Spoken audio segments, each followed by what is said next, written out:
सदाशिवसमारम्भां शङ्कराचार्यमध्यमाम् अस्मदाचार्यपर्यन्तां वन्दे गुरुपरम्पराम्। ॐ पार्थाय प्रतिबोधितां भगवता नारायणेन स्वयं व्यासेन ग्रथितां पुराणमुनिना मध्ये महाभारतम् अद्वैतामृतवर्षिणीं भगवतीम् अष्टादशाध्यायिनीम् अम्ब त्वामनुसन्ददामि भगवद्गीते भवद्वेषिणीं वसुदेवसुतं देवं कंसचाणूरमर्दनं देवकी परमानन्दं कृष्णं वन्दे जगद्गुरुं। मूकं करोति वाचालं पङ्गुं लङ्घयते गिरिं यत्कृपातमहं वन्दे परमानन्दमाधवम्। ॐ सहनाववतु सहनौ भुनक्तु सह वीर्यं करवावहै तेजस्विनावधीतमस्तु मा विद्विषावहै। ॐ शान्ति शान्ति शान्तिः। हरिः ॐ श्री गुरुभ्यो नमः। हरिः ॐ।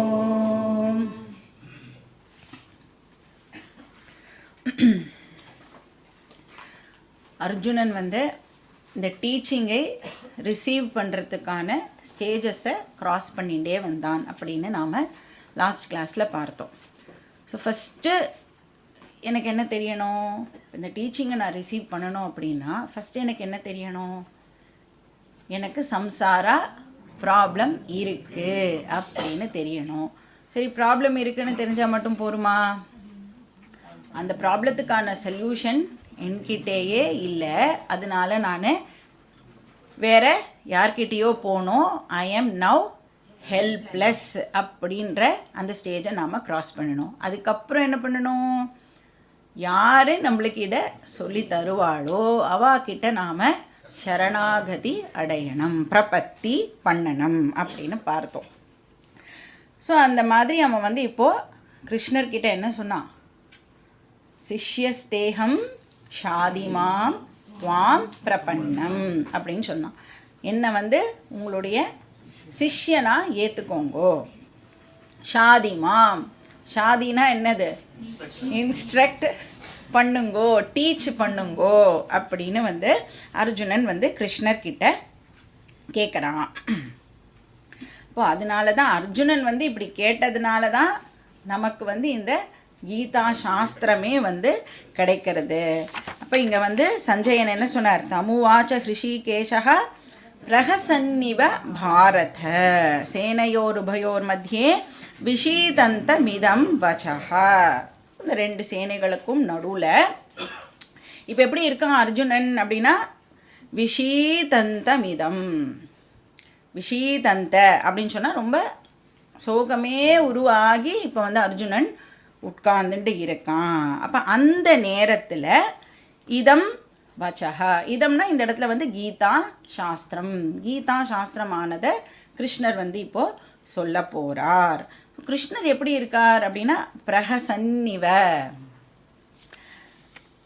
பிரஹசன்னிவ அப்படின்னு சொன்னால் ரொம்ப ஒரு புன்முறுவலோட அப்படின்னு அர்த்தம். ரொம்ப வந்து ஒரு சிரிச்ச முகத்தோட கிருஷ்ணர் வந்து அந்த இடத்துல இப்போது நின்றுருக்கார். இப்போ எவ்வளோ ஒரு கிரைசிஸ் சுச்சுவேஷன் இல்லை, ஒரு குருக்ஷேத்திர போரில். ஆனால் பகவான் எப்படி இருக்கார்னா பிரஹசன்னிவ, எதாலையும் அவர் வந்து அஃபெக்ட் ஆகிறது இல்லை. ஸோ அப்படி அவர் நின்றுருக்கார். இப்போ இவன் வந்து கேட்டிருக்கான், எனக்கு வந்து டீச் பண்ணுங்கோ,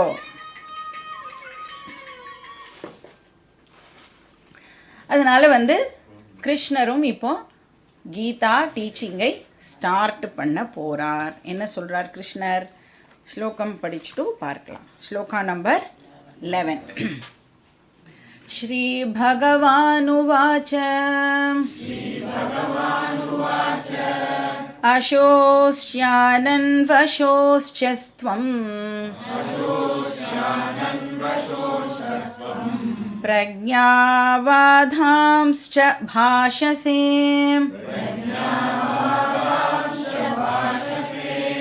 கதாசு நகதாசூம்ஸ்ச நானுஷோச்சந்தி பண்டிதாः.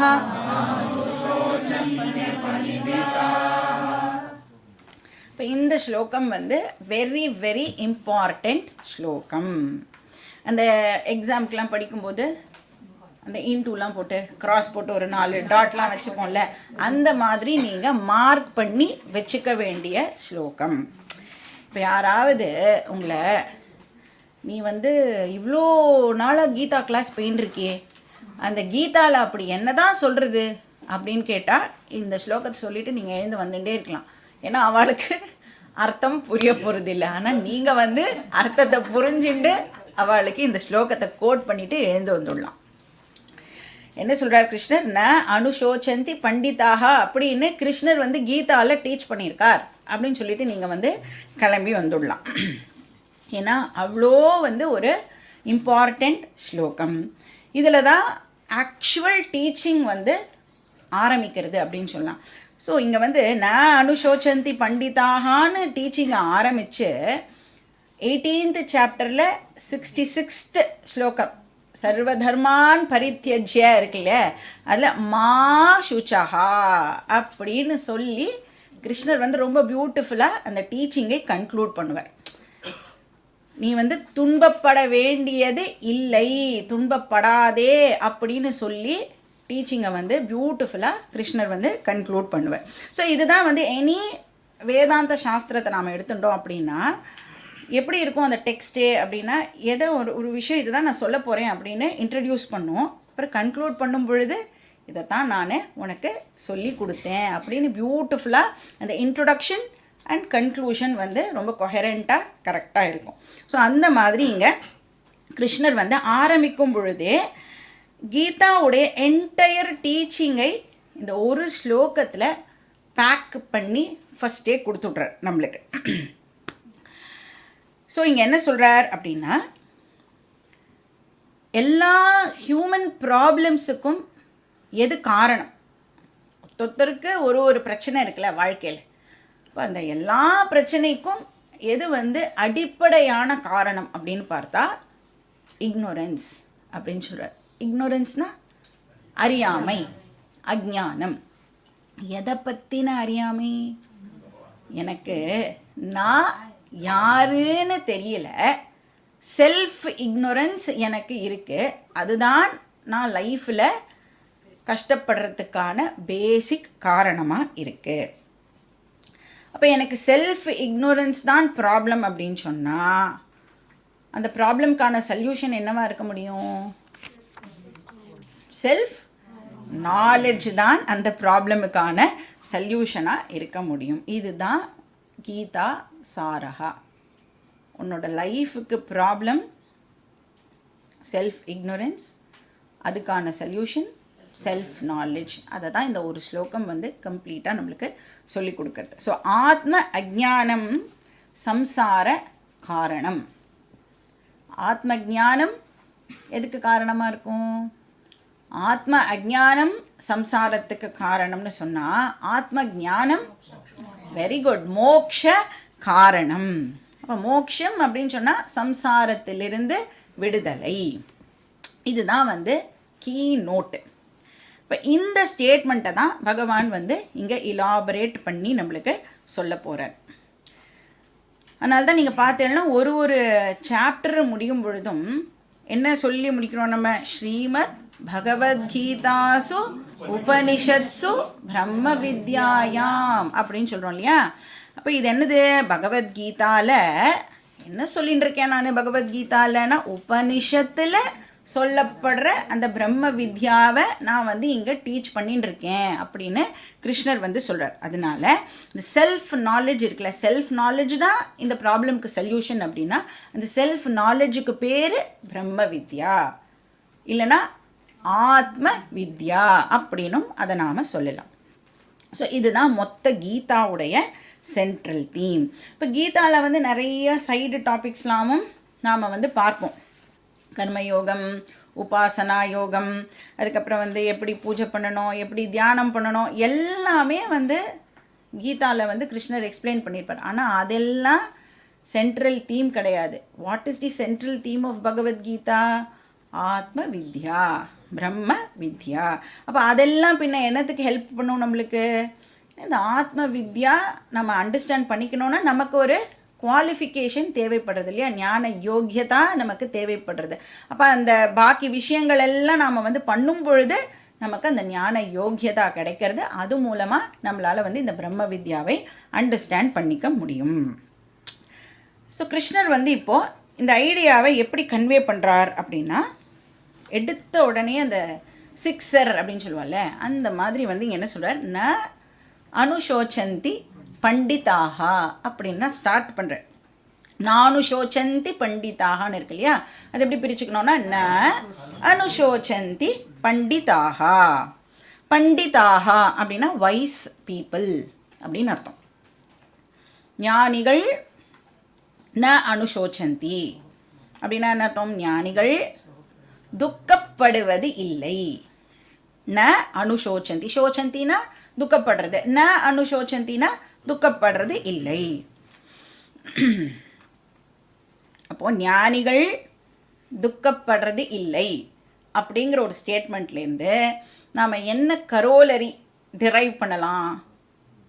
ஞானிகள் துக்கப்படுறது இல்லை அப்படின்னா அஞ்ஞானிகள் துக்கப்படுகிறார்கள். இப்போ அர்ஜுனன் எதில் இருக்கான்? இப்போது அர்ஜுனன் துக்கத்தில் இருக்கான். அப்போ என்ன கன்க்ளூட் பண்ணலாம்? அர்ஜுனன் அஞ்ஞானி, அர்ஜுனன் இஸ் இக்னோரண்ட்.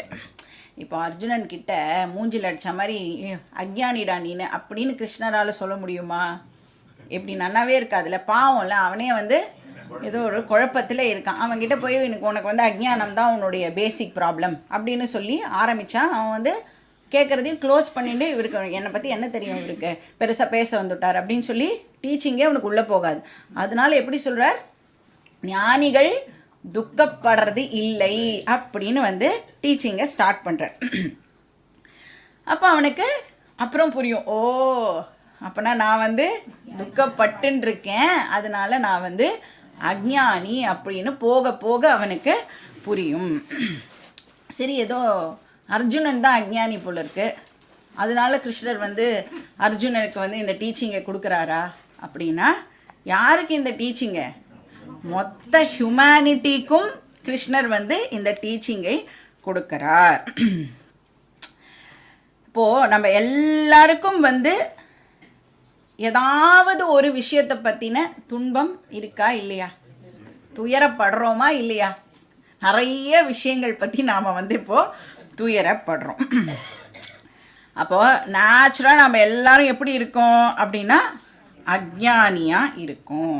சொல்கிறோம்ல, எனக்கு வந்து ரொம்ப என் லைஃப்பில் நான் வந்து ரொம்ப கஷ்டப்பட்டுட்டேன், நான் என்னெல்லாமோ ட்ரை பண்ணி பார்த்துட்டேன், எனக்கு வந்து வாழ்க்கையில் நிம்மதி மட்டும் கிடைக்க மாட்டேங்கிறது. இப்படி எல்லாம் நாம் வந்து ஸ்டேட்மெண்ட்டை வந்து சொன்னோம் அப்படின்னா நாம் வந்து ஸ்ட்ரெயிட்டாக அண்டர்ஸ்டாண்ட் பண்ணிக்கலாம், நாம் அஞ்ஞானி. ஏன்னா ஒரு அஞ்ஞானி தான் இந்த மாதிரியான வார்த்தைகளை உபயோகிப்பான். அப்போ செல்ஃப் இக்னோரன்ஸ் துன்பத்துக்கு காரணம் அப்படின்னு சொன்னால் வாட் இஸ் தி ரெமெடி? இப்போ இக்னோரன்ஸ் இருக்குல்ல, இது வந்து பாக்டீரியா மாதிரி, இதுக்கு வந்து ரெமெடி உண்டு. இப்போ இது சப்போஸ் வைரஸ் மாதிரி இருந்ததுன்னு வச்சுக்கோங்க, அதுக்கு வந்து ரெமெடி கிடையாது. இப்போ உங்களுக்கு சப்போஸ் வைரல் ஃபீவர் வருதுன்னு வச்சுக்கோங்களேன், நீங்கள் வந்து டாக்டர்கிட்ட போய் காமிச்சேன்னா டாக்டர் ஏதோ ஒரு மருந்து எழுதி கொடுப்பார், அது சாப்பிட்டேன்னா 1 வீக்கில் உங்களுக்கு வைரல் ஃபீவர் சரியாக போயிடும். டாக்டர்கிட்டயே போகாமல் மருந்தே சாப்பிடாமல் இருந்தால் 7 நாளில் நமக்கு வந்து உடம்பு சரியாக போயிடும். பட் இது வந்து லக்கிலி வந்து பாக்டீரியா மாதிரி இந்த இக்னோரன்ஸ், அதனால அதுக்கு ஒரு ரெமெடி உண்டு. இப்போ வந்து ஒரு இடத்துல ரொம்ப இருட்டாக இருக்குன்னு வச்சுக்கோங்க. அந்த இடத்துல இருக்கிற இருட்டை நான் இப்போ போக்கணும் அப்படின்னு சொன்னால் அந்த இடத்த பெருக்கினா இருட்டு போகுமா? என்ன பண்ணினா, இல்லை ஜபம் கிபம் பண்ணினா இருட்டு போகுமா? என்ன பண்ணினா இருட்டு போகும்? அந்த இடத்துல ஒரு விளக்க எடுத்துன்னு வந்து வச்சோம் அப்படின்னா இருட்டானது போயிடும். அப்போது இருட்டை போக்குறதுக்கு ஒரே வழி வெளிச்சம். அது மாதிரி செல்ஃப் இக்னோரன்ஸை போக்குறதுக்கு ஒரே வழி செல்ஃப் நாலெட்ஜ். எனி நாலெட்ஜ் வந்து என்ன பண்ணும்? இக்னோரன்ஸை ரிமூவ் பண்ணும். இப்போ எனக்கு ஃபிசிக்ஸ் இக்னோரன்ஸ் இருக்குது அப்படின்னு சொன்னால் நான் போய் வந்து ப்ரொஃபஸருக்கு மஸ்கா போடுறதுனால வந்து எனக்கு ஃபிசிக்ஸ் நாலேஜ் கிடச்சிருமானா, அந்த டீச்சர் சொல்கிறத உள் வாங்கிண்டாதான் எனக்கு அந்த இக்னோரன்ஸ் ஆனது போகும். இப்போ கர்மா இருக்குல்ல, கர்மா நிறைய ஆக்ஷன்ஸ்லாம் பண்ணுறோமே, அதனால நம்மளால் வந்து அஞ்ஞானத்தை ரிமூவ் பண்ண முடியுமான்னு கேட்டால் ரிமூவ் பண்ண முடியாது. நீங்கள் எவ்வளோ பூஜை பண்ணுங்கோ, எவ்வளோ பாராயணம் பண்ணுங்கோ, நீங்கள் வந்து என்னெல்லாம் உங்களால் மேக்ஸிமம் ஆக்ஷன்ஸ் பண்ண முடியுமோ எத்தனை ஆக்ஷன் பண்ணினாலும் அஞ்ஞானம் நம்மளை விட்டு போகாது. அஞ்ஞானம் போனோன்னா அதுக்கு ஒரே வழி ஞானம் மட்டுமே, செல்ஃப் நாலேஜ் மட்டுமே. அதனால கிருஷ்ணர் இங்கே என்ன சொல்கிறார்? அர்ஜுனா, நீ வந்து பேசாமல் ஞானி ஆயிடு அப்படின்னு சொல்கிற. ஏன்னா ஞானிகள் துக்கப்படுறது இல்லை, நீ வந்து ஞானி ஆயிடு அப்படின்னு சொல்ல. ஞானி ஆயிடுன்னா என்ன அர்த்தம்? நான் சொல்கிறத அண்டர்ஸ்டாண்டு பண்ணிக்கோ, ஞானம் உனக்கு வரட்டும். ஞானம் வந்ததுன்னா ஆட்டோமேட்டிக்காக வந்து நாம் ஞானி ஆகிட போகிறோம். சரி, ஞானிகள் எதை பற்றி துக்கப்படுறது இல்லை? ஞானிகள் துக்கப்படுவதில்லை, ஓகே. அபவுட் வாட் அப்படின்னா கதாசூன் அகதாசூன். கதாசூன் அப்படின்னா உயிரோட இல்லாதவா, டெட் பீப்புள், எக்ஸ்பயர்டு பீப்புள். அகதாசூன் அப்படின்னா உயிரோட இருக்கிறவா ஆர் போக போகிறவான்னு அர்த்தம். ஃப்யூச்சரில் போக போகிறவா அப்படின்னு அர்த்தம். ரெண்டு தானே பாசிபிலிட்டி இல்லை? கதாசூன் அகதாசூன். ஒன்று செத்து போனவா, இல்லைன்னா சாக போகிறவா. அதான் இது ரெண்டு பற்றியும் வந்து ஞானிக்கு கவலை இல்லை. ஞானி ரெண்டு பேரை பற்றியும் யோசித்து துக்கப்படுறது இல்லை. ஆனால் நம்ம விஷயம் எப்படி? நாமெல்லாம் என்ன பண்ணுவோம்? ஒன்று இருக்கிறவாளை பற்றி கவலைப்படுவோம், இல்லைன்னா போனவாளை பற்றி நாம் கவலைப்படுவோம். நாம் வந்து மனுஷா மட்டும் இல்லை, நம்மக்கிட்ட இருக்கிற திங்ஸ் இருக்கேன், பொசஷன், அதை பற்றியும் கவலைப்படுவோம். நம்மளை விட்டு போன விஷயங்கள்லாம் இருக்கே, அதை பற்றியும் நாம் வந்து கவலைப்படுவோம். ஒரு ட்ரெயினில் ஒரு ஹஸ்பண்ட் அண்ட் ஒய்ஃப் வந்து ட்ராவல் பண்ணிட்டு இருந்தாலும் ஏதோ ஒரு ஊருக்கு போகிறேன். அப்போது ஏதோ அவசரமாக கிளம்பினதில் வந்து ஒய்ஃப் வந்து வாட்டர் பாட்டில் எடுத்துக்கிறதுக்கு மறந்து போயிட்டான். எடுத்துன்னு போவோம்ல, இப்போ நம்ம ஊருக்கெலாம் போனோன்னா தண்ணியெலாம் ரொப்பி எடுத்துன்னு போவோம்ல. இப்போ கொஞ்சம் ட்ரெயினில் ஏறி ஒரு 2-3 ஸ்டேஷன்லாம் தாண்டி எடுத்து போனோடனே ஹஸ்பண்டுக்கு வந்து தாகம் எடுக்க ஆரம்பிக்கிறது. அப்போ வந்து தண்ணி வாட்டர் பாட்டில் கூடன்னு கேட்குறார். ஒய்ஃப் சொல்கிறா, இல்லை நான் வந்து மறந்து போயிட்டேன், நம்ம வந்து அர்ஜெண்ட்டாக கிளம்பினதுனால நான் வந்து மறந்து போயிட்டேன், ரொம்ப சாரி, நீங்கள் வந்து கொஞ்சம் வெயிட் பண்ணுங்க, அடுத்த ஸ்டேஷனில் வந்து ட்ரெயின் நிற்கும்பொழுது நான் வந்து இறங்கி போய் உங்களுக்கு வாங்கி கொடுத்துட்றேன். ஆனால் அவர் வந்து அந்த அடுத்த ஸ்டேஷனில் ட்ரெயின் நிற்கிற வரைக்கும் பிடுங்கி எடுத்துட்டார். எனக்கு தண்ணி தாகம் எடுக்கிறது நீ எப்பயுமே இப்படி தான், நீ வந்து ஒரு வேலை கூட ஒழுங்காகவே பண்ணுறதில்ல, உனக்கு வந்து நான் எத்தனை வாட்டி எல்லாத்தையும் சொல்லித்தரது அப்படின்னு சொல்லி பேசிகிட்டே நொயின்னு பேசிகிட்டே வந்தார். ஸ்டேஷன் வந்துடுத்து. ஒய்ஃபும் வந்து இறங்கி போய் தண்ணியும் வந்து வாங்கி கொடுத்துட்டா. இவர் தண்ணியும் குடித்து தாகமும் தீர்ந்து போயிடுது. தாகம் தீர்ந்து போய் 5 நிமிஷத்துக்குலாம் நான் அப்போவே சொன்னேன், ஏன்னா எவ்வளோ கஷ்டப்பட்டுட்டேன் தெரியுமா இந்த தாகத்தில், இவ்வளோ நேரம் தண்ணி குடிக்காமல் இப்போ தான் நீ எனக்கு வந்து தண்ணி வாங்கி கொடுத்த அப்படின்னு மறுபடியும் ஃபஸ்ட்டிலேருந்து ஆரம்பிச்சிருக்கார். நாம் எல்லாரும் கூட அதுதான் பண்ணுறோம்.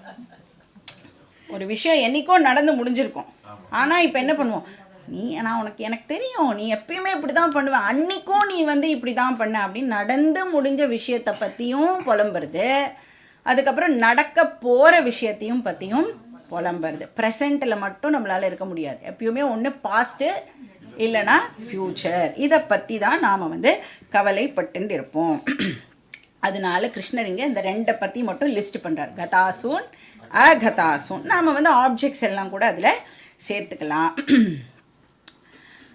இப்போது கிருஷ்ணர் வந்து கேட்குறார், அர்ஜுனா நீ வந்து இப்போது எந்த கேட்டகரியை சேர்ந்தவன் அப்படின்னு கேட்குறார். அண்ட் சொல்கிறார், அசோச்சியான் அன்வசோச்ச அப்படின்னு சொல்கிறார். நீ வந்து எந்த விஷயத்துக்கு வந்து துக்கப்படுறதுக்கான அருகதையே இல்லையோ அந்த விஷயத்துக்காக நீ வந்து இப்போ துக்கப்படுற. அசோச்சியான் அப்படின்னு சொன்னால் அருகதையற்ற. எதுக்கு அருகதை இல்லை? அதுக்கு துக்கப்படுறதுக்கான அருகதை அந்த விஷயத்துக்கு இல்லை. அது வந்து டிசர்வ் பண்ணல. நம்மளுடைய துன்பப்படுறோம், கவலைப்படுறோம்ல, அது வந்து அந்த இட் டசன்ட் டிசர்வ் கிரீஃப் அப்படின்னு சொல்கிறார். ஆனால் நீ என்ன பண்ணுற? அதுக்கு போய் துன்பப்படுற. அன்வசோச்ச அப்படின்னா துன்பப்படுற, கவலைப்படுற அப்படின்னு அர்த்தம். அதே நேரத்தில் நீ என்னவும் பண்ணுற? பிரக்ஞாவாதாம்ச்ச பாஷசே. பிரக்ஞாவாதாம்ச்ச அப்படின்னு சொன்னால் நீ வந்து ஞானி மாதிரியும் பேசுகிற அப்படின்னு சொல்கிறார். எப்படி சொல்கிறார்? ஏன் சொல்கிறார் கிருஷ்ணர்? ஞானி மாதிரி அவன் எங்கே பேசினா? என்னெல்லாம் பேசினா? குலக்ஷயம்னு பேசினா, குலதர்மான்னு பேசினா, வருண சங்கரகான்னு பேசினா. ஸோ நீ வந்து ஒரு பெரிய படித்த ஒரு பண்டிதன் மாதிரியும் பேசுகிற. அட் தி சேம் டைம் என்ன பண்ணுற? எந்த விஷயத்துக்கு துன்பமே படக்கூடாதோ, எதுக்கு வந்து அந்த அருகதையே இல்லையோ அதுக்காக நீ இப்போ துன்பமும் படற. நீயே உன்னை வந்து கான்ட்ரடிக்ட் பண்ணிக்கிறியே அப்படின்னு இங்கே கிருஷ்ணர் வந்து கேட்குற. அதனால சொல்கிறார், அர்ஜுனா உனக்கு தேவை ஞானம். உனக்கு அஜ்ஞானம் இருக்குது, அந்த அஜ்ஞானம் ரிமூவ் ஆகணும்னா அதுக்கு ஞானம்தான் ஒரே வழி அப்படின்னு சொல்கிறார். ஏன்னா ஞானிகள் வந்து போனவர்கள் பற்றியும் கவலைப்பட மாட்டா, இருக்கிறவா பற்றியும் கவலைப்படுறது இல்லை. அப்படின்னா என்ன அர்த்தம்? பாஸ்ட் பற்றியோ ஃப்யூச்சர் பற்றியோ ஞானிக்கு எந்த விதமான கவலையும் இல்லை. அவள் வந்து துன்பப்படுறது இல்லை. ஞானம் வந்துடுத்துனா நம்மளை விட்டு போக போகிறது பயம், நம்மளை விட்டு போயிடும், கவலையும் நம்மளை விட்டு போயிடும். நம்ம என்னெல்லாம் நம்மக்கிட்ட இருக்கிற அந்த கல்யாண குணங்கள் இருக்குல்ல, அதெல்லாம் வந்து ஞானம் வந்துடுத்துனா அந்த பேட் திங்ஸ் எல்லாம் நம்மளை விட்டு போயிடும். அதனால வந்து கிருஷ்ணர் சொல்கிறார், அர்ஜுனா உனக்கு தேவை ஞானம். ஸோ இப்படி இந்த டீச்சிங் ஆனது இங்கே ஸ்டார்ட் ஆகிறது. அடுத்த ஸ்லோகம், ஸ்லோகா நம்பர் 12. நத்வே வாஹம் ஜாது நாசம் நத்வம் நேமே ஜனாதிபாஹ ந சைவ ந பவிஷ்யாமஹ சர்வே வயமதः பரம்.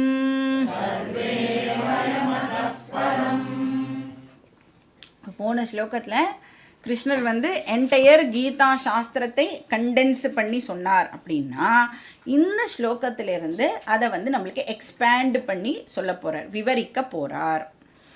இப்போ கிருஷ்ணருடைய அல்டிமேட் எய்ம் என்ன அப்படின்னா, அர்ஜுனனை எப்படியாவது இப்போ வந்து சண்டை போடுறதுக்கு வச்சிடணும். அது வந்து இமீடியட்டாக அவர் வந்து அதை பண்ணணும் அப்படின்னு எக்ஸ்பெக்ட் பண்ணுறார்.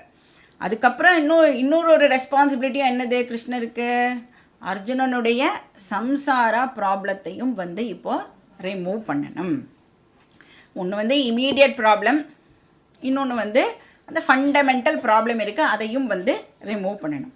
இப்போ தயானந்த சுவாமிஜி ரொம்ப பியூட்டிஃபுல்லாக சொல்வார், 2 வேர்ட்ஸ் யூஸ் பண்ணுவார். ஒன்று வந்து இன்சிடென்டல் ப்ராப்ளம் அப்படின்னு சொல்வார்.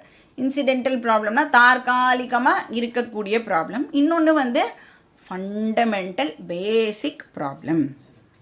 இப்போ அர்ஜுனனுடைய தற்காலிகமான பிரச்சனை என்ன? சண்டை போடணுமா வேண்டாமா, அது வந்து அவனுடைய பிரச்சனை. இது ஏன் வந்து தற்காலிகமான பிரச்சனை அப்படின்னா, இதுக்கு முன்னாடி அவன் என்ன சண்டையே போட்டது இல்லையானா? பேஷாக சண்டை போட்டிருக்கான், நிறைய பேரை வந்து கொலை கூட பண்ணியிருக்கான். ஆனால் அப்போல்லாம் அவனுக்கு இந்த குழப்பம் ஏற்பட்டதே இல்லை. அப்புறம் இது வந்து எல்லாருக்கும் காமனாக இருக்கக்கூடிய பிரச்சனையா?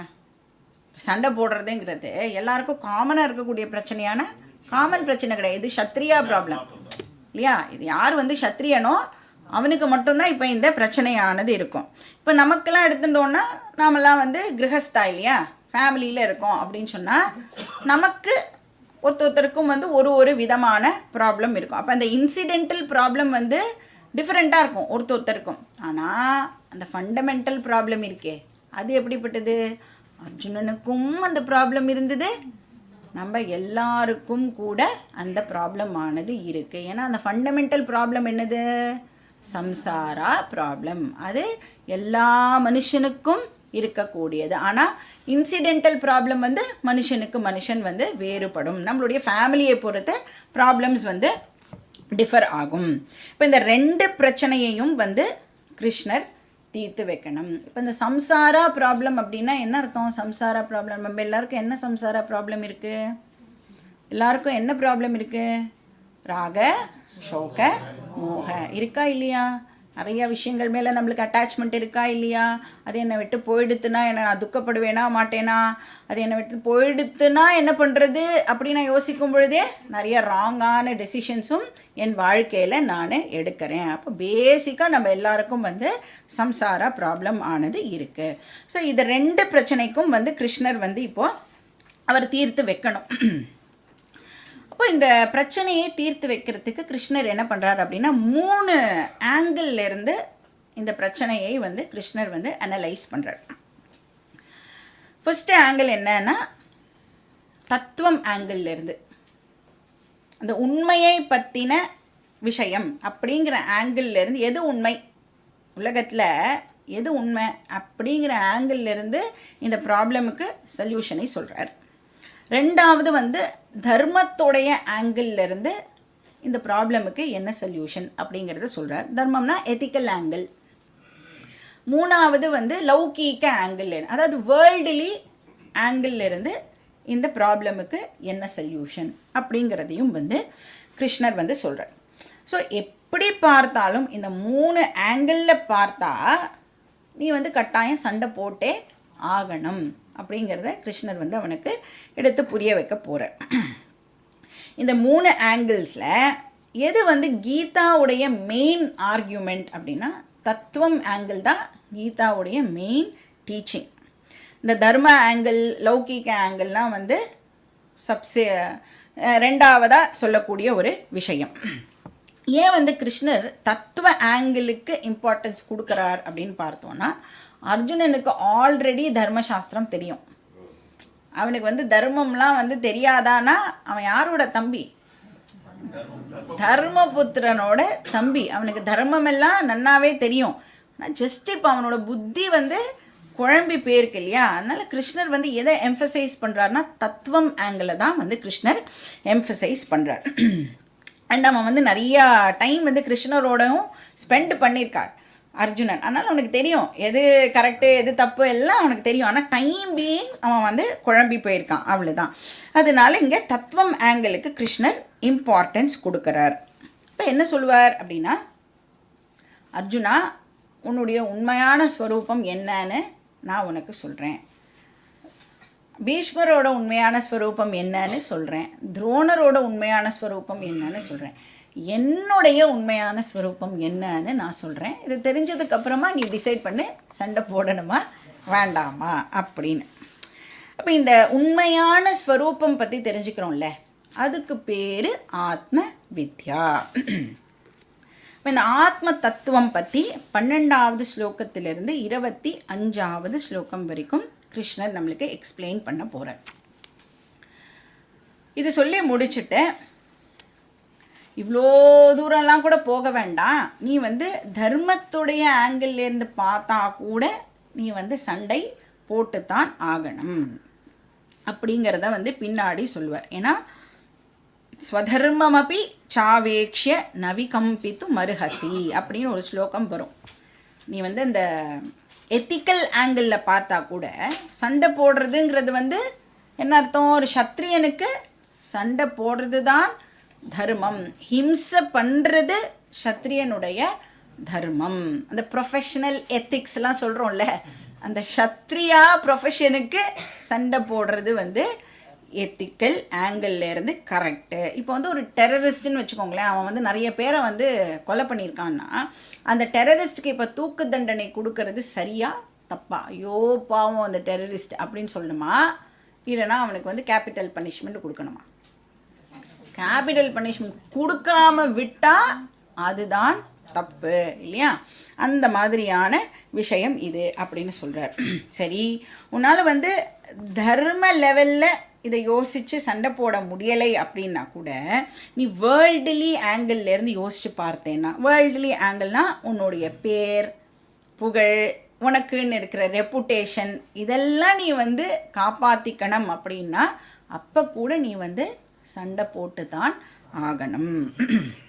ஸோ இப்படி வந்து இந்த 3 ஆங்கிளில் இதை பற்றி வந்து கிருஷ்ணர் டிஸ்கஸ் பண்ண போகிறார். பட் ஃபஸ்ட்டு நம்ம பார்க்க போகிறது வந்து தத்துவம் ஆங்கிள்.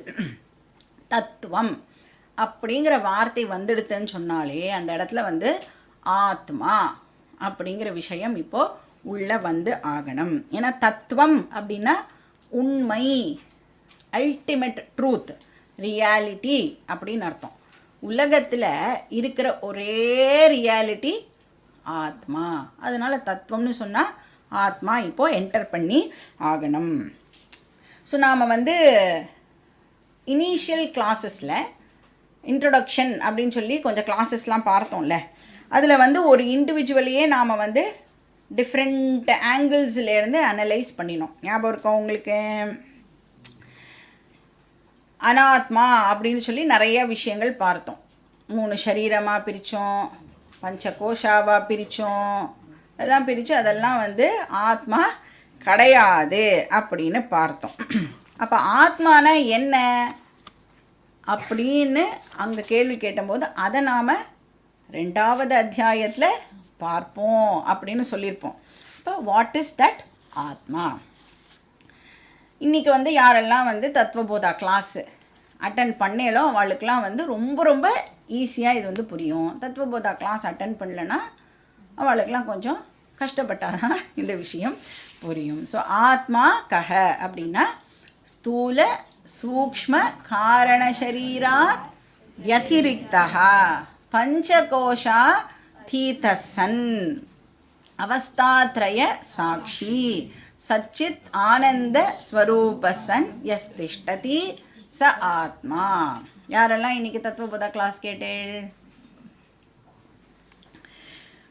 இப்போ ஒரு இண்டிவிஜுவலை நாம் வந்து இந்த சரீரத்தினோட அடிப்படையில் பிரித்தோம் அப்படின்னு சொன்னால் 3 சரீரம் இருக்குது அப்படின்னு பார்த்துருக்கோம். என்ன 3 சரீரம் இருக்குது?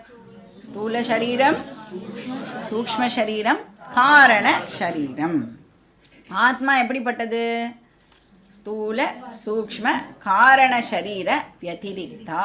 இந்த 3மே ஆத்மா கிடையாது. இந்த 3த்துக்கும் வேற எது ஒன்று இருக்கோ அது ஆத்மா. அப்புறம் என்ன பண்ணோம்? பர்சனாலிட்டி வைஸ் ஒரு இண்டிவிஜுவலை பிரிக்கலாம் அப்படின்னு பார்த்தோம். ஸோ பர்சனாலிட்டி வைஸ் பிரித்தோன்னா என்னெல்லாம் லேயர்ஸாக பிரிக்கலாம் ஒரு இண்டிவிஜுவலை? அன்னமய, பிராணமய, மனோமய, விஞ்ஞானமய, ஆனந்தமய அப்படின்னு. இதெல்லாம் வந்து புதுசு இல்லை, இதெல்லாம் ஆல்ரெடி நாம் இன்ட்ரொடக்ஷன் கிளாஸில் கேட்டிருக்கோம். சரி, இந்த பஞ்ச கோஷா வந்து ஆத்மாவான்னு கேட்டால் இல்லை, பஞ்ச கோஷாவுக்கு வேறானது ஆத்மா. பஞ்ச கோஷ அதீதக ஆத்மா அப்படின்னு வந்து நம்மளுக்கு டெஃபினேஷன் கிடைக்கிறது. அப்புறம் ஒன்று அவஸ்தாத்ரய சாட்சி. அவஸ்தாத்ரயம்னா என்னது?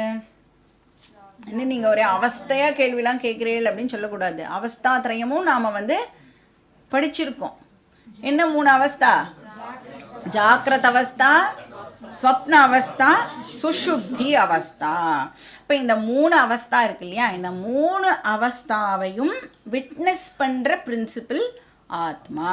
அதுக்கு பேர் சாட்சி. ஏன்னா எது ஒன்று விட்னஸ் பண்ணுறதோ அதை சாட்சின்னு சொல்கிறோம் இல்லையா. இப்போ இந்த ஆத்மா என்ன பண்ணுறது? 3 அவஸ்தாவையும் விட்னஸ் பண்ணுறதுனால அதுக்கு பேர் சாட்சி சைத்தன்யம் அப்படின்னு பேர். அண்ட் ஒவ்வொரு இண்டிவிஜுவலையும் எடுத்துட்டோம் அப்படின்னா நம்ம எல்லாரும் எப்படி இருக்கோம் இப்போனா? ஒரு லைவ் பர்சனாக இருக்கும் இல்லை, ஒரு உணர்வுள்ள ஒரு ஜீவாவாக நாம் எல்லாரும் இருக்கோம். உணர்வுள்ள ஜீவானா என்ன அர்த்தம்? இப்போ நான் இருக்கேன் அப்படின்னும் எனக்கு தெரியும், அப்புறம் என்னை சுற்றி என்னெல்லாம் இருக்குது அப்படிங்கிறதும் எனக்கு தெரியும். கரெக்டாக? அப்படின்னா தான் நான் வந்து ஒரு உணர்வுள்ள ஜீவா அப்படின்னு வந்து இப்போது என்னை வந்து சொல்லிக்க முடியும். நாம் வந்து ஸ்தூல சரீரம், சூக்ஷ்ம சரீரம், அதெல்லாம் அதனுடைய டிஸ்கிரிப்ஷன்லாம் பார்க்கும் பொழுது அதெல்லாம் வந்து ஜடம் அப்படின்னு படித்தோம். ஞாபகம் இருக்கா? ஜடம் அப்படின்னு சொன்னால் அனாத்மா, அது எதுவும் ஆத்மா கிடையாது அப்படின்னு படித்தோம். அது வந்து ஜடமாக இருக்குது. இந்த ஸ்தூல சரீரம் வந்து ஜடம். ஆனால் இப்போ எப்படி இருக்குது இந்த ஸ்தூல சரீரம்? லைவாக ஃபங்க்ஷன் பண்ணின்னு இருக்கு. அப்படின்னா என்ன ரீசன்? ஸ்தூல சரீரத்தை இப்போ ஆத்மா வியாபிச்சுண்டு இருக்கு. ஆத்மா என்ன பண்ணுறது? ஸ்தூல சரீரத்தை ஃபுல்லாக இப்போது பருவேடு பண்ணிண்டு இருக்கு. அதனால தான் இப்போது இந்த பாடி வந்து லைவாக ஃபங்க்ஷன் பண்ணுறது. இப்போ கான்ஷியஸ்னஸ் ஆர் சைத்தன்யம் ஆர் ஆத்மா எல்லாமே வந்து சினனிம்ஸ்.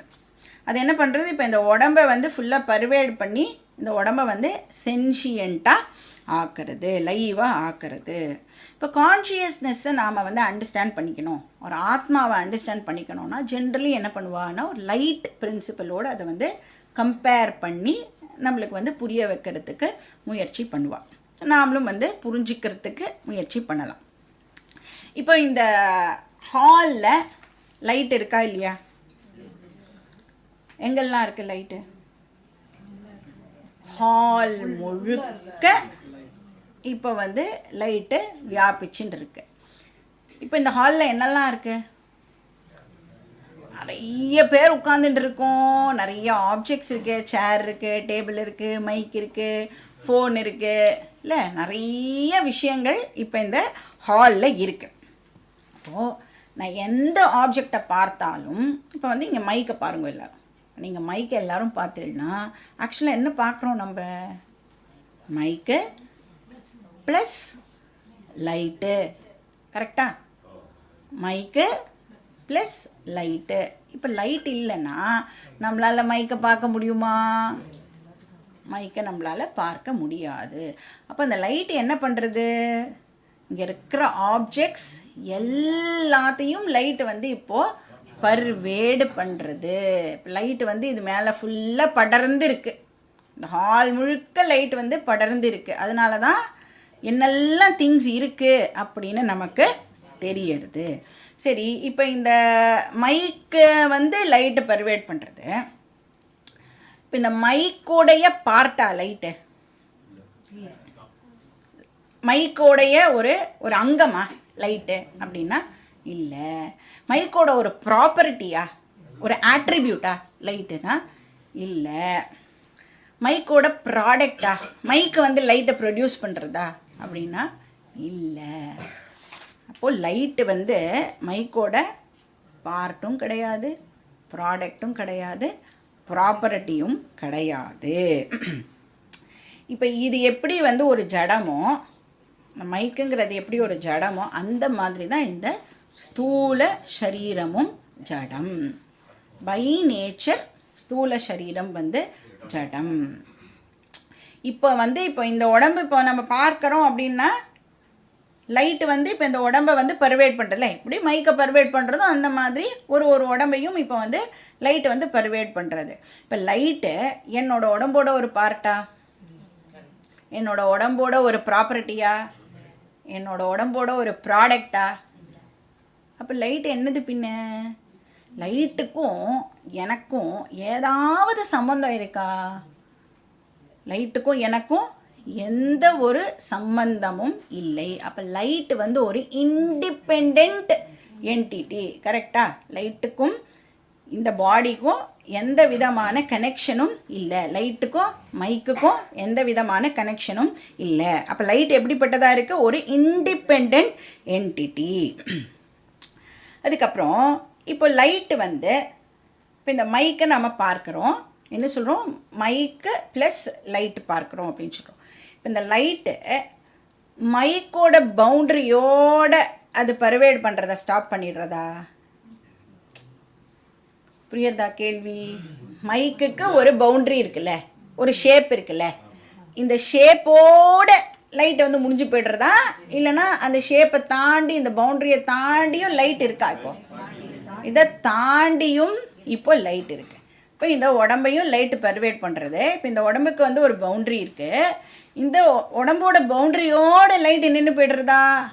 இல்லை, இதை தாண்டியும் லைட் இருக்குது. அதனால தான் என்ன சொல்கிறோம், இங்கே பாடி இல்லை அப்படின்னு சொல்கிறோம். ஏன்னா இதை தாண்டியும் வந்து லைட் இப்போது பர்வேட் பண்ணுறது.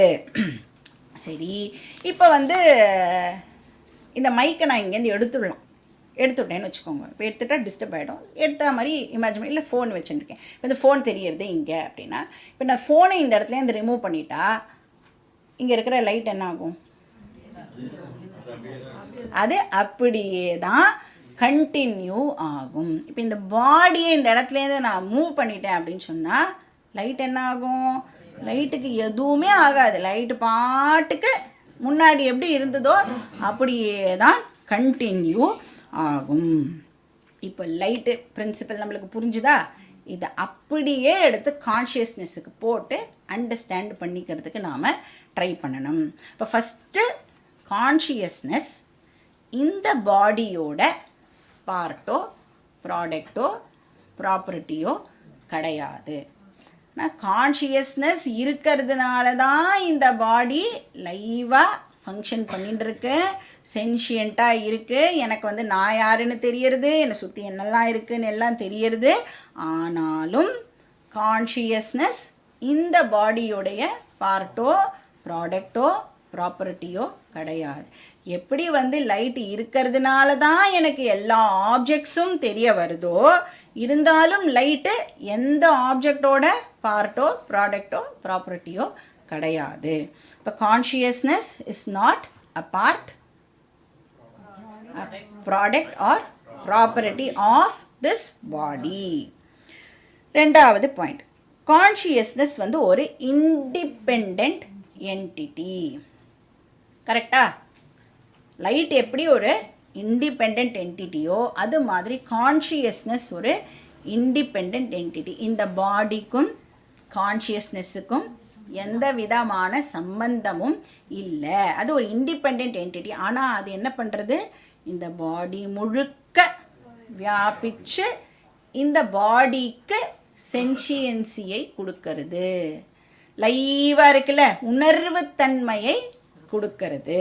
கான்ஷியஸ்னஸ் என்ன பண்ணுறது, இந்த பாடி முழுக்க பெர்வேட் பண்ணி அதுக்கு உணர்வுத்தன்மையை கொடுக்கறது.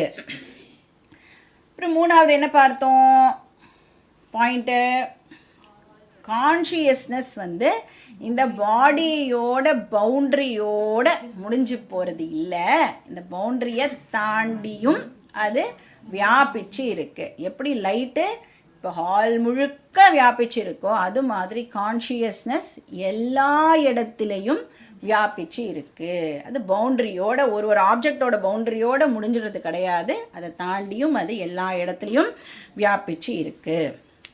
நாலாவது பாயிண்ட்டு, கான்ஷியஸ்னஸ் இந்த பாடி அழிஞ்சு போனாலும் கண்டினியூ ஆகும்.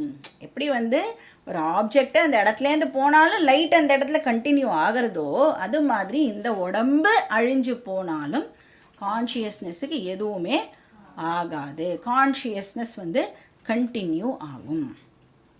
இப்போ இந்த டெட் பாடிலாம் இருக்குல்ல, டெட் பாடினா என்ன, உயிர் பெடுத்து. டெட் பாடியில் கான்ஷியஸ்னஸ் இருக்குமா இருக்காதா? இப்போ தான் சொன்னோம் கான்ஷியஸ்னஸ் எல்லா இடத்துலையும் இருக்குது. அப்போ அது டெட் பாடி. இப்போ டெட் பாடினா என்ன, மைக்கு மாதிரி. இப்போ மைக்கில் கான்ஷியஸ்னஸ் இருக்குது. இப்போ டெட் பாடியிலையும் கான்ஷியஸ்னஸ் இருக்கும். ஆனால் பின்ன என்ன, ஏன் வந்து அந்த உணர்வுத்தன்மை அதுக்கு இல்லை? டெட் பாடினா என்ன அர்த்தம், டெத்துனா என்ன மீனிங்னு பார்த்தோம் நம்ம. டெத் ஆகும் பொழுது என்ன நடக்கிறது, இந்த ஸ்தூல சரீரம் போயிடுறது. ஆனால் என்ன கண்டினியூ ஆகிறது, சூக்ஷ்ம சரீரம் இந்த உடம்பை விட்டு போயிடுறது, வேற ஏதோ ஒரு உடம்பை எடுத்துக்கிறதுக்கு இங்கேருந்து அதை கிளம்பிடுறது. சூக்ஷ்ம சரீரம் இந்த உடம்பை விட்டு போன உடனே இந்த பாடி இப்போ டெட் பாடி ஆகிடுது. சூக்ஷ்ம சரீரம் இருந்தால் தான் கான்ஷியஸ்னஸ் வந்து இப்போ எக்ஸ்ப்ரெஸ் ஆகும். இப்போ சென்ஷியன்சி இருக்குல்ல, உணர்வுத்தன்மை வந்து வெளிப்படணும் அப்படின்னு சொன்னால் அதுக்கு சூக்ஷ்ம சரீரம் இருந்து ஆகணும். இப்போ இந்த டெஸ்க்லேயும் தான் கான்ஷியஸ்னஸ் இருக்குது. டெஸ்க் ஏன் ஜடமாகவே இருக்குது, டெட் பாடி மாதிரி ஏன் இருக்கு? ஏன்னா டெஸ்க்குலாம் என்ன இல்லை, சூக்ஷ்ம சரீரம் டெஸ்க்குக்கு இல்லை. சூக்ஷ்ம சரீரம் இருந்தால் தான் கான்ஷியஸ்னஸ்ஸை வந்து எக்ஸ்ப்ரெஸ் பண்ண முடியும். சூக்ஷ்ம சரீரம் தான் எக்ஸ்ப்ரெஸ் பண்ணுறது. இந்த சென்ஷியன்சியை எது வெளிப்படுத்துறதுன்னா சூக்ஷ்ம சரீரம் தான் அதை வெளிப்படுத்துறது. இப்போது 5 பாயிண்ட்ஸை நாம் வந்து இப்போது பார்த்துருக்கோம். இந்த 5 பாயிண்ட்ஸை நீங்கள் எல்லோரும் எழுதி அடுத்த கிளாஸு எனக்கு கொண்டு வந்து காமிக்கணும். இப்போ வந்து புரியலைன்னா திருப்பியும் இந்த கிளாஸை கேட்டு 5 பாயிண்ட் வர வரைக்கும் நீங்கள் திருப்பி கேட்கணும். 5 பாயிண்ட்டை வந்து நான் இப்போ சொல்லியிருக்கேன். இப்போ இங்கே வந்து இந்த சைத்தன்யம் இருக்குல்ல, இதை வந்து ஆத்மா அப்படின்னு சொல்கிறோம். இந்த உடம்பை வந்து அனாத்மா அப்படின்னு சொல்கிறோம். இப்போது இதுலேருந்து என்ன தெரியாது, ஒவ்வொரு இண்டிவிஜுவலுமே வந்து ஆத்மா ப்ளஸ் அனாத்மா மிக்சர். கரெக்டாக?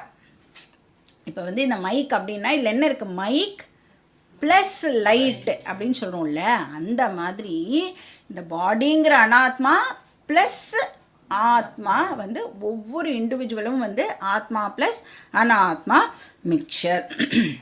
பட் ஜென்ரலி என்ன ஆகிடும்னா, இப்போ மைக்கு பாருங்கோ அப்படின்னா என்ன இருக்குங்கன்னா மைக் இருக்குன்னு தான் சொல்லுவோம். லைட் இருக்குதுன்னு யாராவது சொல்லுவோமா? ராத்திரி வேலைன்னா சுவிட்சு போடுற வரைக்கும் தான் லைட்டு ஞாபகம் இருக்கும். போட்டாச்சுன்னா லைட்டை வந்து கம்ஃபர்டபுளாக நாம் மறந்து போய்ட்றோம். இப்போ இங்கே இந்த ஞான யோகம் வேதாந்த விசாரம் பண்ணுறோமே, இதுவே எதுக்கு பண்ணுறோன்னா, ஆத்மானு ஒரு காம்பனண்ட் இருக்கே, அது பக்கமாக உன்னுடைய அட்டென்ஷனை நீ ஃபோக்கஸ் பண்ணு. ஃபஸ்ட்டு நம்மளுக்கு தெரியவே தெரியாது, அது 2 மிக்சர் சேர்ந்தது தான் ஒரு இண்டிவிஜுவல்னே தெரியாது. அது வந்து கற்றுக்குறோம். அதுக்கப்புறம் அது என்ன பண்ணுறது, அனாத்மாலேயே நீ உன்னுடைய ஃபோக்கஸை போட்டுருக்கியே, அதை வந்து கொஞ்சம் ட்ராப் பண்ணிவிட்டு ஆத்மா பக்கமாக உன்னுடைய ஃபோக்கஸை ஷிஃப்ட் பண்ணு. அழிஞ்சு போகிற பாடி தான் நானுன்னு நீ நினச்சிட்டு இருக்கியே, நீ அழிஞ்சு போகிற பாடி இல்லை, நீ அழியாத ஆத்மா அப்படின்னு நம்மளுக்கு கீதா சொல்லி கொடுக்கறது, வேதாந்தம் சொல்லி கொடுக்கறது. இப்போ இந்த ஞான யோக சாதனா மூலமாக நாம் என்ன பண்ண போகிறோம் அப்படின்னா, அழியிற பாடியில் இருக்கிற ஐடென்டிஃபிகேஷனை எடுத்து அழியாத ஆத்மாவோடு நாம் ஐடென்டிஃபை பண்ணிக்க போகிறோம். இப்போ நான் வந்து அழியிற உடம்பு தான் நான் அப்படின்னு கன்க்ளூட் பண்ணிட்டேன் அப்படின்னா என்ன ஆகும், இந்த உடம்பு அழியும் போது நானும் கம்ப்ளீட்டாக வந்து அழிஞ்சு போயிடுவேன்ல. இப்போ ஐ ஆம் மார்டல், ஏன்னா நான் வந்து அழிஞ்சு போயிடுவேன் அப்படின்னு ஒத்துக்கணும். ஆனால் நம்ம எல்லாருக்கும் வந்து மார்டாலிட்டியை ஒத்துக்க முடியுமா? இப்போ எல்லாருக்கும் என்ன ஆசை இருக்குது, இன்னும் ஒரு நாள் எக்ஸ்ட்ராவாக எனக்கு வாழணும். எல்லாருக்கும் அந்த ஆசை இருக்கா இல்லையா? யாருக்குமே வந்து சாகனம் அப்படிங்கிறது பிடிக்கவே பிடிக்காது. எல்லாருக்கும் வந்து சாஸ்வதமாக இருந்துட்டே இருக்கணும்னு தான் நான் ஆசை. ஏன் அந்த ஆசைனா, என்னோடய நேச்சரே சாஸ்வதம். நான் அழிஞ்சு போகிற பர்சனே கிடையாது, நான் அழியாத ஆத்மா தான் என்னுடைய நேச்சர். அதனால தான் நம்ம ஒருத்தருக்கும் வந்து அப்படியே அழியாமல் நான் வந்து கண்டினியூ ஆகணும் அப்படின்னு நாம் வந்து ஆசைப்படுறோம். இப்போ வந்து சில பேர் சொல்லலாம், பிறந்தா ஒரு நாள் செத்து தான் போகணும் அப்படின்னு சில பேர் வந்து அப்படியே பெரிய தத்துவ ஞானி மாதிரி பேசலாம். அப்போ பிறந்தா கரெக்டு, செத்து தான் போகணும், ரைட். ஆனால் என்ன ப்ரே பண்ணிப்பா, எப்படி சாகணும்னு வேண்டிக்கிறோம்? அநாயாசேன மரணம் வினாதைன்யேன ஜீவிதம் தேஹிமே கிருபயா சம்போ துவயி பக்திம் அச்சஞ்சலம். அநாயாசேன மரணம்னா என்ன அர்த்தம்? அப்படியே தூங்கிட்டே இருக்கும்போதே செத்து போயிடணும். ஏன் வேண்டிக்கிற? நீ தானே சொன்ன பிறந்தா ஒரு நாள் சாகனம். அப்போ அந்த உடம்புக்குன்னு சில ப்ராப்பர்ட்டிஸ்லாம் இருக்குல்ல, வயசானா உடம்புல நிறைய வியாதிகள்லாம் வரத்தான் வரும். அதை மட்டும் ஏன் ஒத்துக்க மாட்டேங்கிற? அப்போது இந்த மார்டாலிட்டியை யாருக்குமே வந்து ஒத்துக்கிறதுக்கு முடியலை. அதுதான் அசதோமா சத்கமய தமசோமா ஜோதிர்கமய மிருத்யோர்மா அமிர்தம் கமய. அதை பண்ணுறதுக்கு தான் நாம் இங்கே வந்திருக்கோம். நான் வந்து அழிஞ்சு போகிற பாடின்னு தப்பாக நினச்சிட்டு இருக்கேனே, நான் அழிஞ்சு போகிற பாடி கிடையாது, நான் அழியாத ஆத்மா அப்படின்னு தெரிஞ்சுக்கிறதுக்கு தான் நாம் வந்து இந்த கிளாஸ் எல்லாமே வந்து அட்டென்ட் பண்ணுறோம். சரி, நான் வந்து அது தெரிஞ்சுட்டேன் அப்படின்னா இப்போ இந்த பாடி இருக்கே அது அழியாத பாடியாக மாறிடுமா? பாடி அழிஞ்சு போகும்.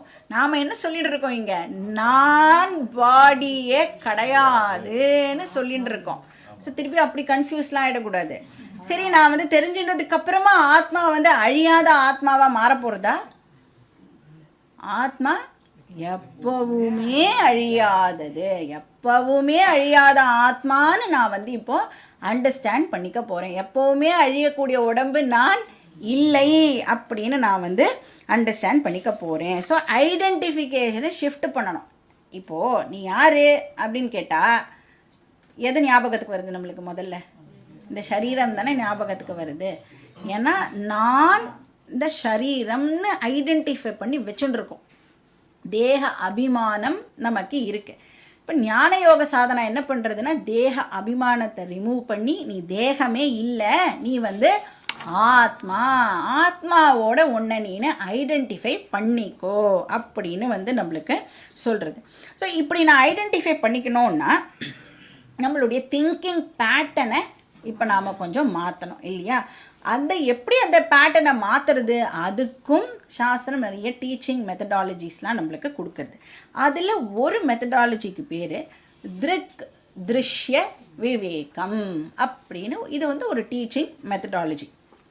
திருக் திருஷ்ய விவேகம்.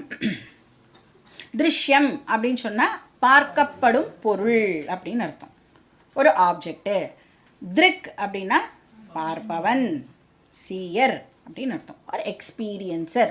திருஷ்யம்னா எக்ஸ்பீரியன்ஸ்டு, திருக்குனா எக்ஸ்பீரியன்சர். இப்போ நம்மளுக்கு நல்லா தெரியும், நான் எதையெல்லாம் பார்க்கிறேனோ அது கட்டாயம் நான் கிடையாது. கரெக்டா? நான் எதையெல்லாம் பார்க்கிறேனோ அது நானாக இருக்க முடியாது. பார்க்குறேன்னா என்னெல்லாம் எக்ஸ்பீரியன்ஸ் பண்ணுறேனோ எல்லாமே போட்டுக்கலாம். இப்போ நான் மைக்கை பார்க்குறேன், நான் மைக்காக இருக்க முடியாது. நான் என் கையை பார்க்கிறேன், நான் என் கையாக இருக்க முடியாது. ஸோ நான் எதையெல்லாம் எக்ஸ்பீரியன்ஸ் பண்ணுறேனோ அது எல்லாம் நானாக இருக்க முடியாது. ஸோ எக்ஸ்பீரியன்ஸ் பண்ணுறதையும் போட்டுக்கலாம். இல்லைன்னா நான் எதையெல்லாம் யூஸ் பண்ணுறேனோ அதுவும் நானாக இப்போ இருக்க முடியாது. ஸோ இந்த மெத்தடை நாம் யூஸ் பண்ணி என்ன பண்ணிடலான்னா வேர்ல்டில் இருக்கிற மொத்த ஆப்ஜெக்ட்ஸையும் நாம் வந்து இப்போது இதெல்லாம் நான் கிடையாது, நான் கிடையாது, நான் கிடையாது அப்படின்னு நெகேட் பண்ணிடலாம். எது வரைக்கும் நெகேட் பண்ண முடியும்னா இந்த உடம்புக்கு ஜஸ்ட்டு வெளியில் இருக்கிற ஆப்ஜெக்ட்ஸ் வரைக்கும் என்னால் க்ளீனாக இதெல்லாம் நான் கிடையாது அப்படின்னு சொல்ல முடியும். இப்போ இந்த உடம்புக்கு வந்துட்டோம் அப்படின்னா படிக்கிறோம் இல்லையா, இங்கே நீ இந்த உடம்பை பார்க்கிற, அதனால அந்த உடம்பு நீனு இல்லை, உடம்பை நீனு யூஸ் பண்ணுற, தேர்ஃபோர் நீ அந்த உடம்பா இருக்க முடியாது. இன்னைக்கு கார்த்தால கிளாஸில் தான் பார்த்தோம், ஸ்தூல சரீரம் அப்படின்னா என்னது? சுக துக்காதி போக ஆயத்தனம் அப்படின்னு பார்த்தோம்னா டிரான்சாக்ஷன்லாம் பண்ணுறதுக்காக யூஸ் பண்ணுற ஒரு பிளேஸ் தான் இந்த சரீரம். நான் யூஸ் பண்ணுற பிளேஸு எப்படி நானாக இருக்க முடியும்? டெஃபினட்டாக நான் இந்த பாடியாக இருக்க முடியாது. சரி, பாடி நான் கிடையாது, ஓகே. ஆனால் இந்த அந்தக்கரணம் இருக்கே, மைண்ட் அப்படின்னு சொல்கிறோமே, அதையும் நான் ஆக்சுவலாக என்ன பண்ணுறேன்?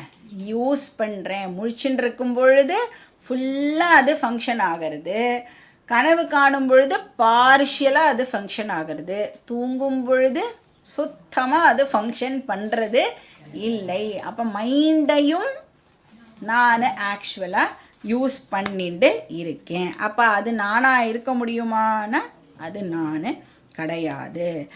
அப்போ நான் ஸ்தூல சரீரமும் கிடையாது, சூக்ஷ்ம சரீரமும் கிடையாது, காரண சரீரமும் நான் இல்லை.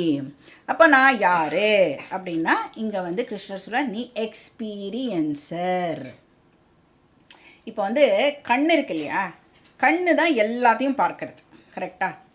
கண்ணு தான் சீயர், எல்லாத்தையும் பார்க்கறது. பாக்கி ஆப்ஜெக்ட்ஸ் எல்லாம் சீன். இப்போ இந்த கண்ணை கண்ணாலேயே பார்க்க முடியுமா? கண்ணால் கண்ணை பார்க்க முடியாது. அது மாதிரி நான் எல்லாத்தையும் எக்ஸ்பீரியன்ஸ் பண்ணுறேன், ரைட்டு? என்ன யாராலையும் எதாலையும் எக்ஸ்பீரியன்ஸ் பண்ண முடியாது. எக்ஸ்பீரியன்சர் எப்போவுமே எக்ஸ்பீரியன்சர் தான். ஒரு நாளைக்கும் எக்ஸ்பீரியன்சர் எக்ஸ்பீரியன்ஸ்டு ஆப்ஜெக்டாக ஆகவே முடியாது. இதைத்தான் நாம் வந்து இப்போ படித்து தெரிஞ்சுக்க போகிறோம். இப்போ இந்த 12வது ஸ்லோகத்திலேருந்து பின்னாடி வர ஸ்லோகங்கள்லாம் கிருஷ்ணர் வந்து என்ன பண்ணுறாருன்னா ஆத்மாவுடைய இம்பார்ட்டண்ட் ஃபீச்சர்ஸை ஒன்றொன்னா ஒரு ஸ்லோகத்துலேயும் நம்மளுக்கு எடுத்து சொல்கிறார். ஸோ ஃபஸ்ட்டு ஸ்லோகத்தில் என்ன சொல்கிறார் அப்படின்னா, ஆத்மா வந்து எப்பவுமே எக்ஸ்பீரியன்சர் தான். அது ஒரு நாளைக்கும் எக்ஸ்பீரியன்ஸ்டு ஆப்ஜெக்டாக ஆகாது. அப்போ அதுக்கு என்ன பேர் டெக்னிக்கலாக அப்படின்னா அப்ரமேயா அப்படின்னு அர்த்தம். பிரமேயம்னா ஆப்ஜெக்ட்னு அர்த்தம், பார்க்கப்படும் பொருள்னு அர்த்தம். அப்ரமேயம்னா பார்க்கப்படும் பொருள் கிடையாது. அப்போனா அது என்னது? எல்லாத்தையும் பார்க்கிற எக்ஸ்பீரியன்சர் ஆர் பார்ப்பவன், சீயர். அப்ரமேயகான எவர் எக்ஸ்பீரியன்சர், நெவர் எக்ஸ்பீரியன்ஸ்டு. இந்த கேமரா மாதிரி, கேமரா இருக்குல்ல, ஆர் நம்ம ஃபோன் இருக்குல்ல, நம்ம வந்து நிறைய ஃபோட்டோஸ்லாம் எடுக்கிறோமே. இப்போ இந்த ஃபோட்டோவில் நம்மளுடைய ஃபோன் வருமா? செல்ஃபி எடுத்துட்டா கூட ஃபோன் வந்து ஃபோட்டோவில் வருமா? அதுக்காக இப்போ ஃபோன் இல்லைன்னு சொல்ல முடியுமா? அந்த ஃபோனை வச்சு தான் நான் ஃபோட்டோவே எடுத்திருக்கேன். அந்த ஃபோட்டோவை பார்க்கும் பொழுதே அப்படி என்ன ஞாபகத்துக்கு வரும்? இந்த ஃபோனில் நான் எடுத்த ஃபோட்டோ. இப்போ யார் வந்து இப்போ செல்ஃபி இல்லாத காலத்துலலாம் யார் வந்து ஃபோட்டோ எடுக்கிறாளோ அவள் வந்து ஒரு பிக்சரில் கூட இருக்கவே மாட்டாள். அந்த வருத்தத்தை போக்குறதுக்காக தான் இப்போ செல்ஃபி வந்துடுது. ஐயோ எல்லாருமே வந்து ஃபோட்டோவில் வரணும் அப்படின்னு. முன்னாடிலாம் நீங்கள் பார்த்தலாம் யார் வந்து பிக்சர் எடுக்கிறாளோ அவள் வந்து அந்த ஃபோட்டோவில் இருக்கவே மாட்டாள். அப்போ அந்த ஆளே இல்லைன்னு சொல்லிடுவோமா? அந்த ஆள் இருந்ததுனால தான் அந்த ஃபோட்டோவே நம்மளுக்கு கிடைச்சது. அது மாதிரி ஆத்மா எப்படிப்பட்டது? அப்ரமேயாக, எந்த ஆப்ஜெக்டாகவும் அது இருக்காது. ஆனால் அதுதான் எல்லா ஆப்ஜெக்டையும் எக்ஸ்பீரியன்ஸ் பண்ணுற எக்ஸ்பீரியன்சர். இது வந்து ஒரு ஃபீச்சர். ரெண்டாவது ஃபீச்சர் வந்து ஆத்மா நித்யஹா. நித்யஹானா என்ன அர்த்தம்? எப்பவுமே அது இருக்கும், ஆல் த டைம் அது இருக்கும். பாஸ்ட்டு, ப்ரெசண்ட்டு, ஃப்யூச்சர், 3 காலத்துலேயும் அது வந்து இருக்கும். மூணாவது ஃபீச்சர் வந்து நிர்விகாரஹா. நிர்விகாரஹானா சேஞ்ச்லெஸ் அப்படின்னு அர்த்தம். விகாரம்னா சேஞ்சு, நிர்விகாரம்னா சேஞ்ச்லெஸ். இப்போ வந்து இந்த லைட் எக்ஸாம்பிளே எடுத்துட்டோம்னா, இப்போது இந்த கையை நான் இங்கே வச்சுருக்கேன், அப்புறம் கையை இங்கே எடுத்து விட்றேன். லைட்டு எதுக்கா? லைட்டுக்கு வந்து ஏதாவது சேஞ்ச் இங்கே நடக்குமானா லைட்டுக்கு எந்த சேஞ்சும் நடக்கா. கை தான் இங்கேருந்து அங்கேருந்து இங்கேருந்தெல்லாம் போகிறதானா லைட்டுக்கு இப்போது எந்த சேஞ்சும் நடக்கலை. அது மாதிரி ஆத்மாவும் எப்படிப்பட்டதுன்னா சேஞ்ச்லெஸ். இந்த வேர்ல்டில் என்ன சேஞ்சு நடந்தாலும் ஆத்மாவுக்கு எந்த சேஞ்சும் நடக்காது. இப்போ இந்த உடம்பே போனால் கூட ஆத்மா எப்படி இருக்கும்? முன்னாடி எப்படி இருந்ததோ அப்படியே தான் இருக்கும், சேஞ்ச்லெஸ்ஸாக இருக்கும். நாலாவது ஃபீச்சர் வந்து சர்வகதஹா. சர்வகதஹான்னு சொன்னால் ஆல் பர்வேடிங், எல்லா இடத்துலையும் ஆத்மா நிறைந்து இருக்கும், வியாபித்து இருக்கும். அதுக்கு வந்து ஏதாவது பவுண்ட்ரி இருக்கான்னா அதுக்கு பவுண்ட்ரி கிடையாது, லிமிட்லெஸ். ஆத்மா வந்து லிமிட்லெஸ். இப்போ இந்த வேர்ல்டில் நிறைய ஆப்ஜெக்ட்ஸ் இருக்கே, அதுக்கு தான் பவுண்ட்ரி இருக்கு. மைக்குனா மைக்குக்கு ஒரு பவுண்ட்ரி இருக்குது, டெஸ்க்குனா டெஸ்க்குக்கு ஒரு பவுண்ட்ரி இருக்குது, இந்த சரீரம்னா அதுக்கு ஒரு பவுண்ட்ரி இருக்கு. ஆனால் ஆத்மாவுக்கு இந்த மாதிரி ஏதாவது பவுண்ட்ரி இருக்கான்னா கிடையாது, அது லிமிட்லெஸ். அதுக்கப்புறம் வந்து இம்பார்ட்டண்ட் ஃபீச்சர் இது. ஆத்மா வந்து அகர்த்தா அண்ட் அபோக்தா அப்படின்னு வந்து கிருஷ்ணர் நம்மளுக்கு எக்ஸ்பிளைன் பண்ணுவார். இப்போ வந்து லைட்டு வந்து கையை பரிவேடு பண்ணுறது, கை வந்து நிறைய ஆக்ஷன்ஸ் எல்லாம் பண்ணுறதுன்னு வச்சுக்கோங்க. லைட்டு ஏதாவது இதில் ஆக்ஷனில் பார்ட்டிசிபேட் பண்ணுமா? கை பண்ணுற ஆக்ஷனில் லைட்டுக்கு வந்து ஏதாவது சம்மந்தம் இருக்கா? இப்போ லைட் என்ன பண்ணுறது, வெறும்னா கையை பரிவேடு மட்டும் பண்ணி இதோ பாரு கை இருக்குன்னு காமிக்கிறது. அப்புறம் கை வந்து பலவிதமான ஆக்ஷன்ஸை பண்ணுறது அப்படிங்கிறதையும் லைட்டு வந்து நம்மளுக்கு காமிக்கிறது. ஆனால் லைட்டு எந்த விதமான ஆக்ஷன்லையும் பார்ட்டிசிபேட் பண்ணுறது இல்லை. அது மாதிரி ஆத்மா இந்த பாடி முழுக்க வியாபித்து இந்த பாடிக்கு சென்ஷியன்சியை கொடுக்கறது. ஆனால் இந்த பாடி பண்ணுற ஆக்ஷன்ஸ் எதுக்கும் ஆத்மாவுக்கும் சம்பந்தம் கிடையாது.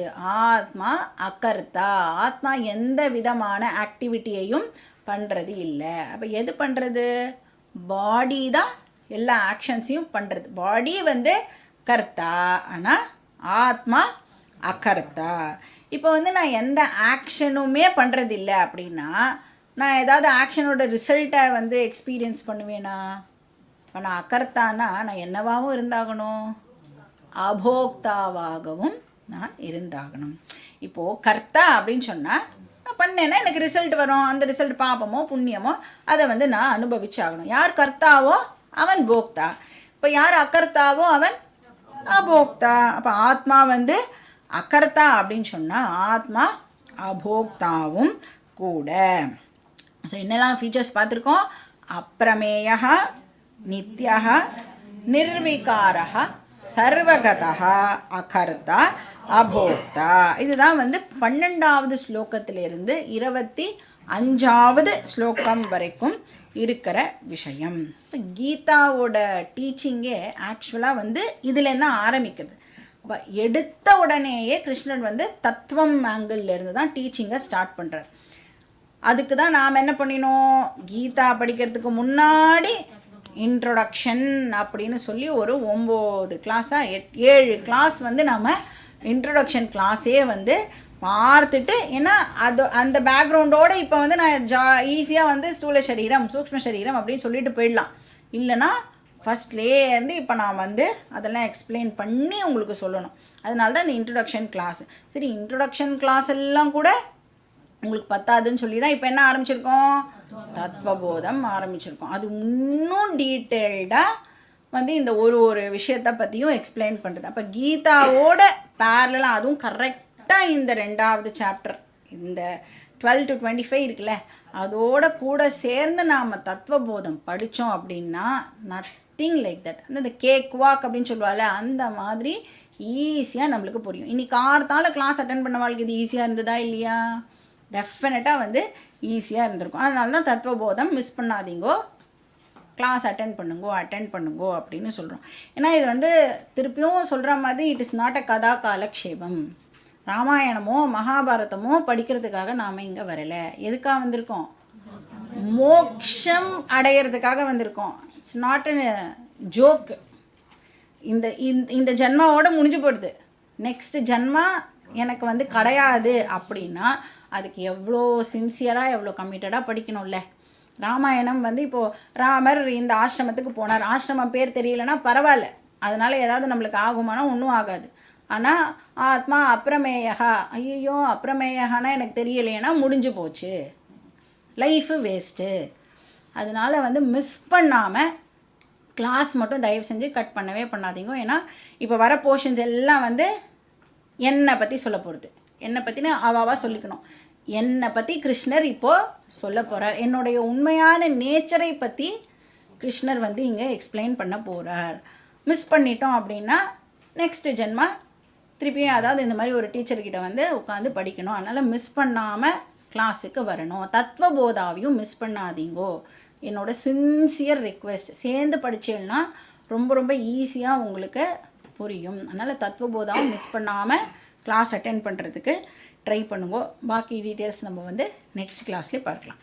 ஓம் பூர்ணமத பூர்ணமிதம் பூர்ணாத் பூர்ணமுதச்யதே पूर्णस्य पूर्णमादाय पूर्णमेवावशिष्यते। ॐ शान्ति शान्ति शान्तिः। हरिः ॐ श्रीगुरुभ्यो नमः। हरिः ॐ।